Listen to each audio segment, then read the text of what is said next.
En clave de.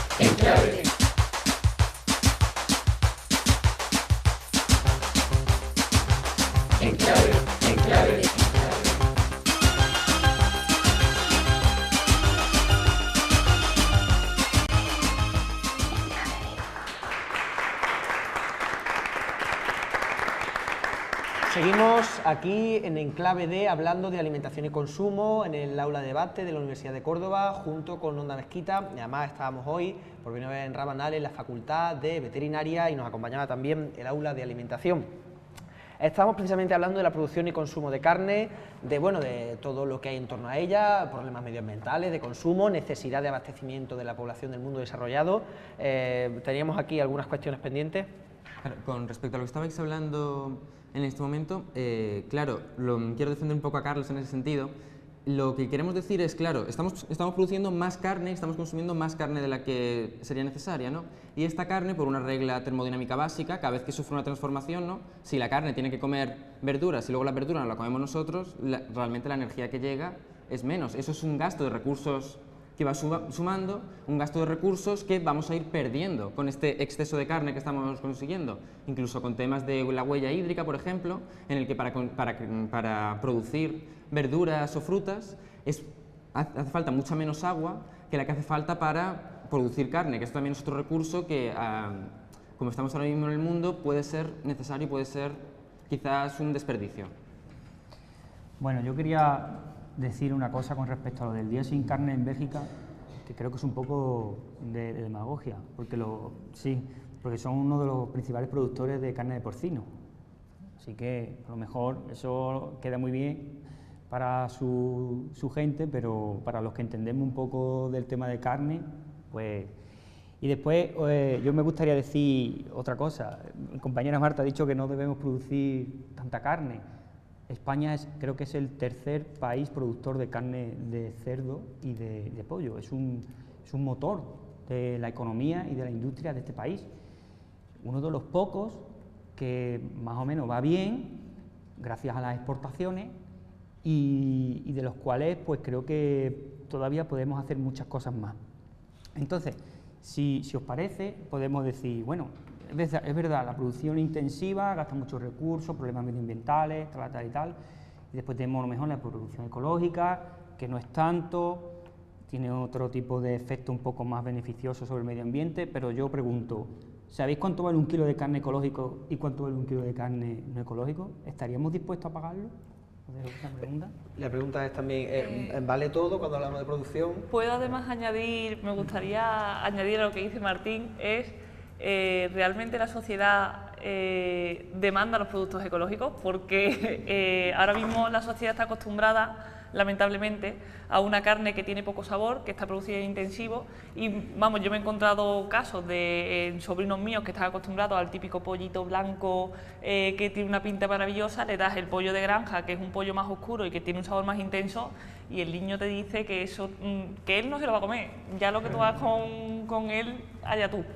Yo lo que sí quería, resaltar era que no me refiero a que produzcamos menos carne, sino que a nivel mundial sí es cierto que se produce carne que se tira, lamentablemente. Igual que porque estamos en una sociedad de consumo y aquí se produce muchísimo y después el resto se tira. Sí, tienes razón. Además, la carne se utiliza también mucho en las relaciones políticas entre países, las exportaciones e importaciones de carne. Simplemente tenemos que irnos ahora un poco a Rusia, la cual, pues, cuestiones políticas de otra índole que a mí se me escapan, pues claro, ha decidido vetar productos de la Unión Europea, porcinos, como por ejemplo, a quien más nos afecta es a nosotros, a los españoles.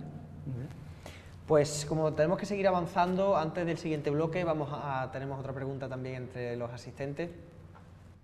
Bueno, yo quería hacer hincapié en lo que ha comentado Javier al principio, repaso que comentaba que, como tú habías dicho en la introducción, un índice de que un país estaba en desarrollo es que estaba empezando a consumir carne. Y tú lo has acompañado de que además de que esos países que están en desarrollo ya o ya están desarrollados, se está acompañando con un incremento de la obesidad. No se está comiendo más carne de la que se ha comido cuando España estaba en desarrollo, que la base era un bocadillo de chorizo acompañado con tocino salado. ¿Cuál es el problema? El problema es, como volvíamos antes, no tenemos una educación. Al no tener esa educación nos estamos volviendo sedentarios, y ahí es donde viene el problema, en que nos estamos volviendo sedentarios, en que nos cocinamos bien, que estamos usando productos que no debemos, y ahí es donde viene esa obesidad. No es el problema de la carne no tiene problema, somos nosotros los que tenemos que saber cómo consumir esa carne y cuándo consumirla o cómo quemarla nosotros en nuestro organismo. No podemos echarle la culpa a que haya muchas vacas, a que haya pocas vacas. ¿Qué hacemos? ¿Matamos todas las vacas? Ya no se produce metano. Si se produce metano porque son rumiantes, matamos todos los rumiantes, nos quedamos solo con los monogástricos. No podemos ser tampoco extremistas, tenemos que comprender que tenemos que tener ese abanico para el mercado, porque tenemos consumidores que tienen distintos gustos, tenemos distintos requisitos. Entonces, no podemos ser tan extremistas de decir no podemos comer un día carne, tenemos que reducir, tenemos que buscar un círculo que se vaya compensando él solo, igual que comentaba también el compañero antes, que hay que sembrar solo para el ganado. Tenemos que buscar la opción de usar recursos de otros procesos de transformación de vegetales para alimentar el ganado. Tenemos que buscar un equilibrio de manera que pueda ser equilibrado el proceso y no tengamos unos extremos que tengamos que buscar uno. Pero a raíz de eso les pregunto, para debatir sobre los que estamos en la mesa, por ejemplo, medidas como el día sin carne o lo que sea, ¿son ocurrencias o es una manera de educar? Pregunto, ya que estamos hablando de que la sociedad, es decir, el decirle a la sociedad no se puede comer tanta carne, dice, bueno, evidentemente no es una prohibición. El día sin carne en Bélgica tú puedes ir a comprar carne y te la comes, quiere decir que no es una restricción de racionamiento. Pregunto si ese tipo de medidas, o como fomentar el Día Mundial sin consumo de carne tal, ¿son ocurrencias que es demagógica o es una forma también de educar y decirle a la población, oye, infórmate de esto y empieza a enterarte de esto? Pregunto. Yo sinceramente creo que es más útil que, además, como dice Martín, que Bélgica precisamente diga un día sin carne. Yo creo que es más útil a lo mejor el mensualmente, o hacer, igual que ellos dicen, un día a la semana, pues mucho menos, un día al mes, favorecer un consumo de dieta mediterránea equilibrada, que sigues comiendo carne, pero lo haces de una manera que es sana, que es saludable y que además es sostenible. Yo entiendo que lo del Día de Bélgica sin carne, o sea, no es demagógico, es porque no es obligatorio, es voluntario. Más que nada es porque si tú paras ahora mismo a alguien de la calle y le dices, dime una comida que puedas comer, o sea, que puedas almorzar sin carne. ¿Cuál? ¿Cuál? Es difícil, ¿no?, que te dé una respuesta. Entonces, de hecho, en la noticia que creo que hemos leído casi todos, aparece una foto de puestos que hay ese día de tipos de comidas que hay sin carne. Entonces, la idea es qué tipo de comida se puede, o sea, que es como llegar a la sociedad, qué tipo de comidas se pueden hacer un día o dos, o ninguno, o un día a la semana o al mes, sin carne. Es como el día sin coche, ¿vale? Sí. Y más coches hay en la carretera ese día. Es decir, vamos a poner un día sin coche, pero vamos a fomentar, por ejemplo, transporte público, otras vías alternativas, pues la carne se podría hacer lo mismo, ¿no? Claro, aquí se hacen las dos cosas. Exacto. Se dice un día sin carne y aparte hay tiendas de ese día que se montan allí, o sea, como si fuese un mercadillo de verduras. Claro, sí, quería añadir sobre todo en ese tema, el tema del día sin carne tiene una gran parte de divulgación, una gran parte de pararte a pensar y decir, vamos a ver, a lo mejor estamos demandando demasiada carne, porque al final el hecho de que se produzca más será en gran medida porque se consume más, ¿no? Es decir, tan locos no estamos todavía para estar tirando tantísima carne. Quiero decir, si realmente hay una serie de otros medios, como comentabas, el sedentarismo, pero creo que también otra pata importante de la silla es que estamos invirtiendo la pirámide, como quería decir antes, y este tipo de medidas creo que son muy curiosas porque al final te permiten divulgar, pararte a pensar y decir, ¿qué estamos haciendo mal? Sí, puede ser simbólico, ¿no? Yo lo que pasa es que cuando he dicho lo de un día de dieta mediterránea es porque muchas veces el problema que tenemos es que recurrimos a buscar al hermano malo. O sea, entonces, ¿qué pasa? Se busca, la carne es el hermano malo en este caso, que además encima atacas a los productores de carne, con lo cual no los tienes a tu favor, mientras que si tú lo que promueves es una actitud positiva, en plan, pues vamos a favorecer que la dieta se haga de una manera racional, sana, mediterránea y demás, pues te pones a tu favor a los productores de carne y a todos los productores de alimentos y además encima estás educando a una sociedad para que consuma de una manera equilibrada. También es lo mismo, más que el día sin coche, pues busca la día de el uso sostenible del coche y busca pues comparte coche, en fin, que hay miles de maneras de hacer las cosas y muchas veces el problema que tenemos es que se recurre a buscar a alguien que es la cabeza de turco, le atacamos y después, claro, te encuentras con que los productores de carne pues se te alzan y te la lían. Pues siguiendo como les avanzábamos en el inicio, vamos a hablar también de los alimentos transgénicos. Son aquellos sencillamente que han sido modificados genéticamente para que su producción, su productividad o determinadas características pues sean las que el hombre desea para su producción o para su consumo. Es cierto que hoy el consumo de maíz o de soja es masivamente producido derivado de los transgénicos, pero de todas maneras no podemos olvidar que desde que el hombre es hombre, la agricultura selecciona las semillas o las plantas que producen más o que tienen más resistencia al frío o al calor o a la escasez de agua o a los pulgones, etcétera, ¿no? Pero es cierto que desde el siglo XX, en concreto sabemos que desde los años 80 ya se está produciendo de una manera consciente y además se está consumiendo las plantas transgénicas y sin embargo además la Organización de la Agricultura, la FAO, también advierte de que determinados productos transgénicos no solo favorecen determinado consumo, sino que, por ejemplo, ya que se necesita menos agua o menos productos químicos que repelan determinados pesticidas, por ejemplo, pues además favorece el medio ambiente, o sea que determinados alimentos transgénicos pueden ser favorables para el medio ambiente. Todo esto contrasta con que en la palabra transgénico, en el imaginario colectivo, todavía cuesta trabajo o tiene determinadas connotaciones negativas, ¿no? Además todos sabemos que la carne en concreto está todavía muy en proceso de investigación porque de hecho no se consume, al menos que sepamos, y que además tiene un futuro a medio o largo plazo todavía de investigación para saber si tiene algunos efectos negativos sobre la salud. ¿Qué panorama hay con respecto a, o qué es en el panorama del futuro próximo, dónde están los alimentos transgénicos? ¿Quién quiera abrir? Pues yo mismo, si no me importa, lo mismo da. Tienes razón, parece que como la palabra transgénico suena a algo malo, ¿no? Y es que todo lo que sea novedoso a veces pues provoca un poco de recelo, ¿verdad? Pero yo digo ahora mismo que si no fueran por los transgénicos no se podría sostener ahora, digamos, la demanda de nutrientes y de alimentos que exigen sobre todo los países desarrollados. Estamos hablando, por ejemplo, a nivel de cereales, con semillas, más resistentes a plagas, incluso a la sequía, y eso ayuda mucho a la producción.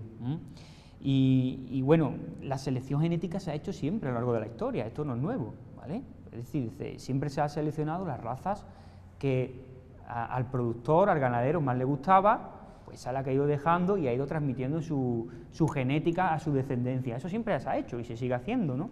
Pero bueno, quizá a lo mejor también habría que informar un poco a la gente de dónde vienen los transgénicos, cómo se hacen, y yo creo, a día de hoy no hay ningún estudio que diga que son perjudiciales, ¿vale? Corregirme si me equivoco, pero hasta ahora no hay nada. Claro, quisiera añadir a raíz de eso que a veces, como comentaba Marta, somos un poco simplistas y estamos diciendo transgénicos y realmente ni siquiera nos preguntamos qué es lo que lleva ese transgénico, ¿no?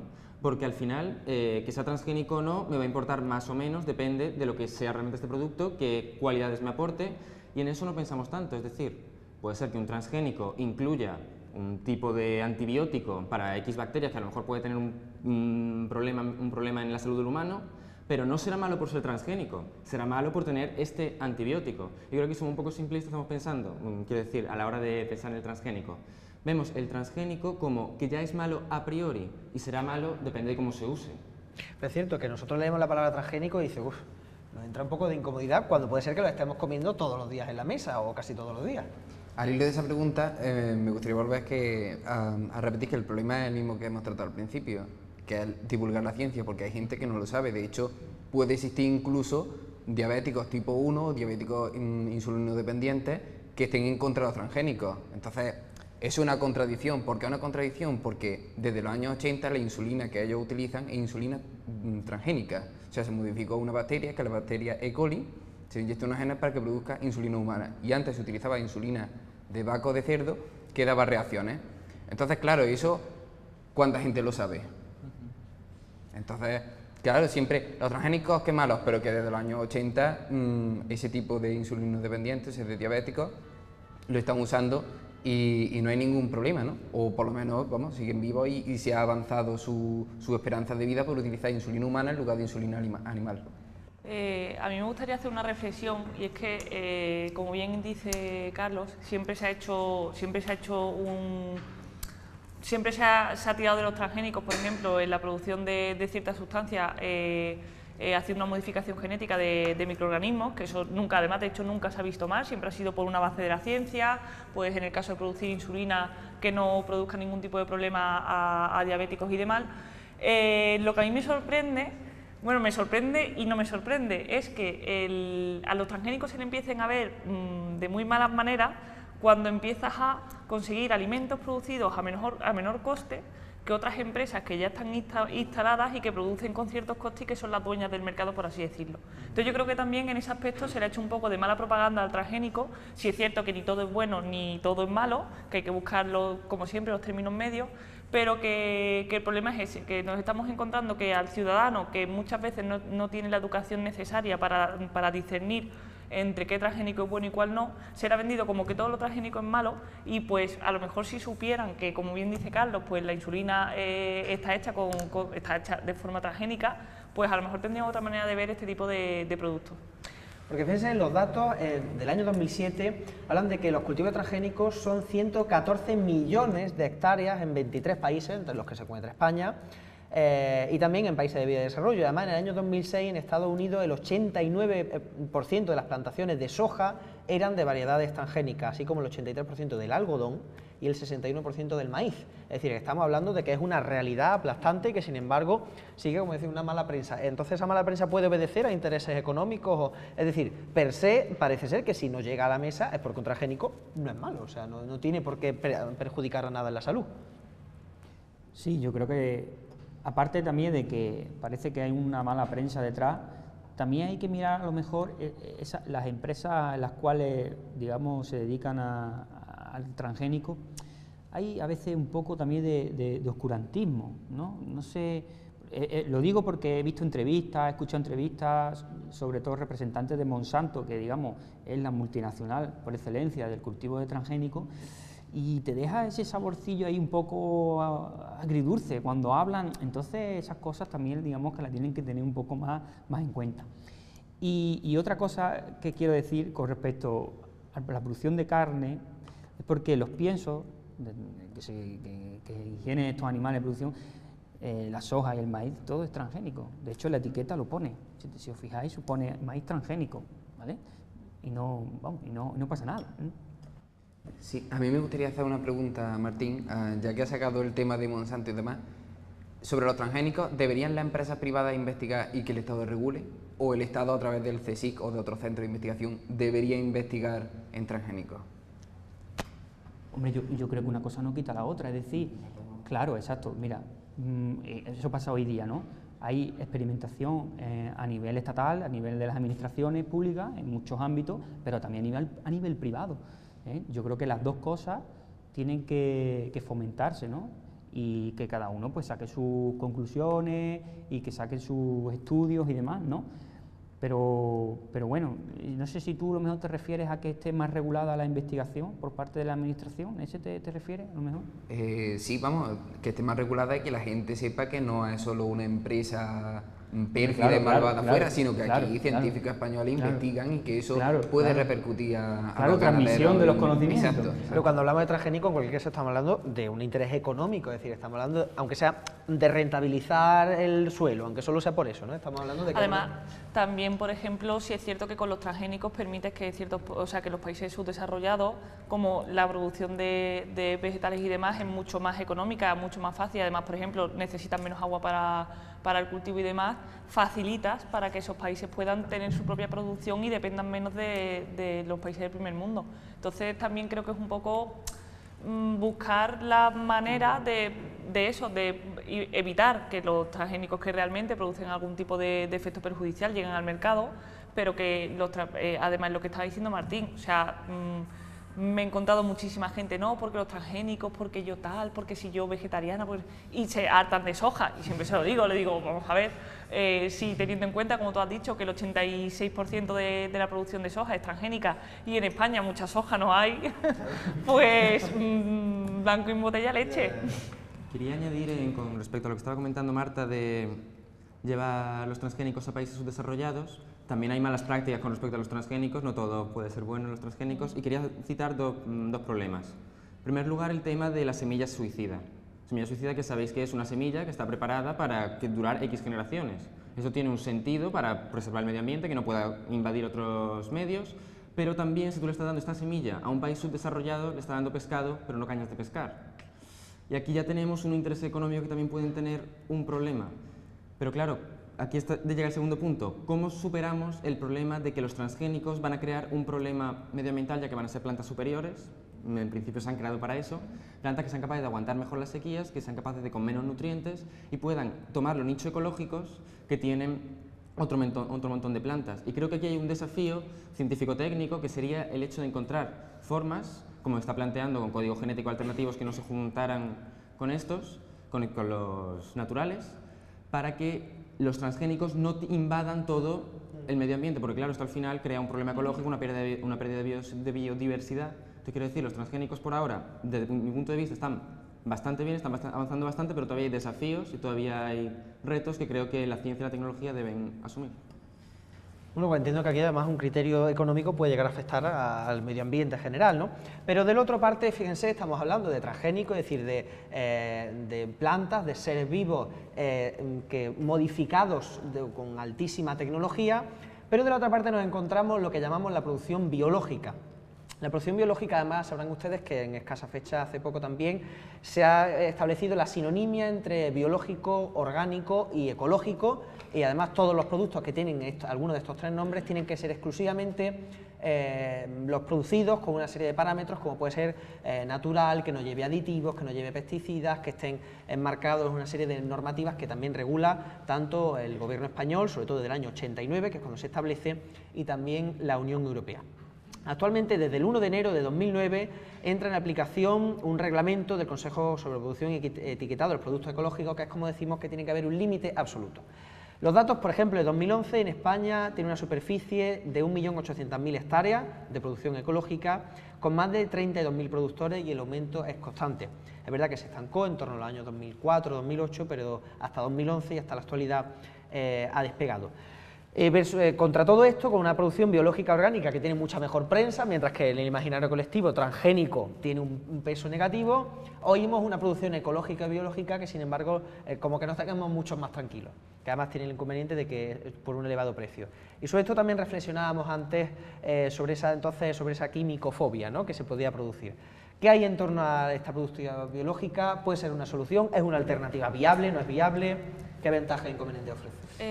Yo una de las cosas que quizás me preocupan de la producción biológica masiva es que sí es cierto que ahora mismo hay una demanda de productos que sean ecológicos, que sean biológicos, que sean, pues, se hayan hecho respetando el medio ambiente y demás, pero no debemos de olvidar que esa producción tiene un coste.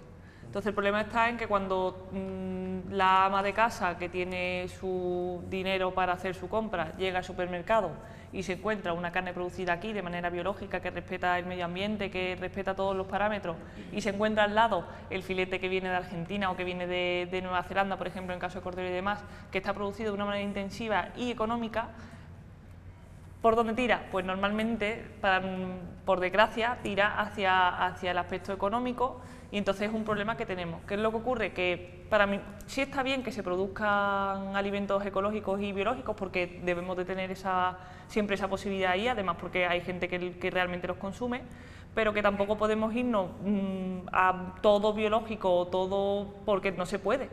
Además, de hecho, es que esos animales necesitan una alimentación que esa es una alimentación que se tiene que quitar al ser humano. Porque entonces dedujo que, aunque todos vemos como un referente de calidad los productos biológicos, sería inviable que toda la alimentación que consumiéramos fuera producida de esta manera, ¿no? Sería imposible satisfacer todas las necesidades alimenticias de la población humana a base de lo ecológico. Sería ahora mismo inviable, sobre todo porque la población humana en la Tierra es, exorbitante, sería imposible sin la parte de la producción industrial. Pero estoy de acuerdo con Marta, dar los dos productos y que la gente elija y que decidan, ¿no? Y que paguen lo que verdaderamente vale un producto ecológico al 100%, ¿vale? De todas formas, también además decir que se puede producir, porque yo prefiero muchas veces el permitir que se produzca aquí en España de una manera intensiva, que siga unos controles de calidad, que siga unos controles de seguridad alimentaria y que siga unos controles que están fijados por la Unión Europea y que sé que se respetan, a que como solamente produzco ecológico, que es muy caro, sé que el cliente, que al fin y al cabo es mi ciudadano, es de la Unión Europea y es español, va a estar consumiendo un producto que a lo mejor está producido sin una seguridad alimentaria o una seguridad que no está controlada por la Unión Europea y que tiene unos riesgos mucho mayores de los que tendría un producto de aquí del país. Porque veíamos antes que entonces entendemos biológico como la ausencia de todos aditivos porque se produce un miedo, ¿no? O sea, todo lo producto químico que lleve un alimento puede ser rechazado, llega un momento en el que se ha producido cierta histeria con respecto a los productos químicos, ¿no? Con respecto a ese punto, claro, quería comentar, claro, que nosotros estamos diciendo productos orgánicos y realmente es una muy mala definición, es decir, casi todo lo que comemos, por no decir prácticamente todo, proviene de la química orgánica, que es la química del carbono, que es de la que está compuesta la vida, y productos biológicos, 3/4 de lo mismo. Biológico que no consumimos, sales minerales, agua y poco más. Es decir, al final estamos usando unos términos, una metodología que engaña al consumidor, porque estos productos sí, son ecológicos, en eso estamos completamente de acuerdo, pero ¿qué otras ventajas promueven? ¿Qué otras cosas tienen en ventaja de otros productos que son tan válidos como cualquier otro, porque ha sido avalado por la EFSA, avalado por otro tipo de entidades que han dicho este tipo de sustancia también es positiva, no tiene por qué ser negativa? Cuando decimos, por ejemplo, sin aditivos, sin conservantes ni aditivos, realmente eso es por comentar también tema de ecológico, realmente eso no es una competencia desleal, no estoy diciéndole a mi compañero yo no tengo algo y tú tampoco lo tienes, cuando lo estamos jugando también con las normas, ha tenido unos requisitos científicos, unos requisitos para poder meterle esos aditivos y esos conservantes a su comida, y el otro está aprovechándose de eso para vender un producto. Quiero decir, ¿no puede ser un poco competencia desleal, un poco agravio comparativo? Y que al final nos engaña, quiero decir. No, a ver, lo que me refiero es que mi pregunta es, o sea, tú dices que si hay dos productos en el mercado y los dos lo producen igual, que uno ponga sin conservantes ni colorantes y el otro no. ¿Qué te refieres a eso? No, quiero decir que ese tipo de campaña de sin conservantes ni colorantes, que al final lo que hacen es que la gente tenga miedo del conservante y colorante, como buscando ese inicio de la quimicofobia, quiero decir. Quiere decir que no tiene por qué ser malo si lo ha aceptado. Lo que es cierto es que en la última década lo de sin azúcar añadido, sin conservantes, sin colorantes, es verdad que eso lo he visto como un reclamo de si esto es bueno, lo otro será malo. Claro. Que se crea una inferencia. Sí.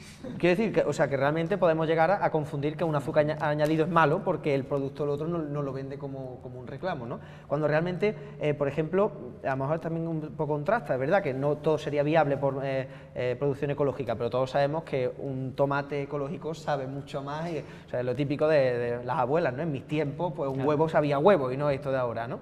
Claro, pero ¿queremos tomate en invierno y en otoño? Claro. Entonces ahí es donde entra el quid de la cuestión. Es decir, si queremos productos todo el año, pues tenemos que basarnos en algo, ya sean transgénicos, ya sea usando insecticidas o pesticidas regulados y permitidos, pues no tienen por qué ser un inconveniente, ¿no? Además, también el problema está hoy en día en el nivel de vida que llevamos, en que, claro, hoy en día lo ideal que es, pues yo voy al supermercado una vez cada 2 semanas, una vez cada mes, me abastezco de todo lo que voy a necesitar y me olvido de hacer la compra. Si quieres comprar cosas sin conservantes y sin colorantes, lo vas a tener muy complicado porque es así. O sea, yo no puedo tener, si no le echo algún tipo de aditivo a ciertos alimentos, no me van a durar una semana, semana y media en el frigorífico. O sea, los 2 o 3 días ya está para tirarlo si no te lo has comido. Entonces es un problema también que tenemos del ritmo de vida que llevamos. ¿No? O sea, yo no puedo, también hay que pedirle un poco al ciudadano que no puede pedirlo todo. O sea, yo no puedo querer ir al supermercado una vez al mes, pero también quiero comer sin conservante. Lamentablemente no. O quiero estar media hora en la cocina nada más para poder tener un menú completo, pero no quiero comer todos productos envasados. Pues no se puede. O sea, hay que tener ciertos límites establecidos. Muy bien, pues con esta reflexión sobre la responsabilidad nos vamos unos instantes a publicidad y enseguida volvemos para finalizar en clave de alimentación y consumo. En clave.